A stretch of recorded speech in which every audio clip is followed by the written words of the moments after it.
7th century Shiva temple ఇది.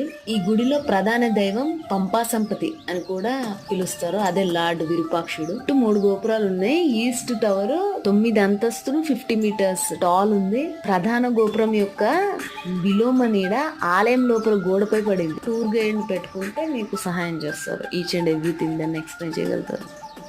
విరూపాక్షకి వచ్చిన వాళ్ళు ఇక్కడ స్టే చేయొచ్చు. ఒకప్పుడు ఇక్కడే నివసించే వాళ్ళట, కానీ గవర్నమెంట్ వాళ్ళని వెకేట్ చేపిస్తే ఈ పక్కన ఇల్లు కట్టుకొని ఉంటున్నారు.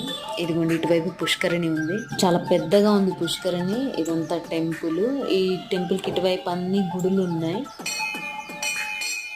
గుడి తర్వాత పుష్కరిణి తర్వాత మళ్ళీ ఇటు ఇంకొకటి. ఇటువైపు ఇది శ్రీ జగద్గురు సంస్థాన మఠం ఉంది ఇక్కడ. ఇటువైపు తుంగభద్ర నది. హంపి హెరిటేజ్ ఈ విరూపాక్ష టెంపుల్ నుంచి ఈ నది క్రాస్ చేసి అటువైపు సన్నాపూర్ లెక్కి వెళ్తారు. అరటాకుల్లో వేడి వేడి మిరపకాయ బజ్జీలు అండ్ పూరి అదిరిపోయింది.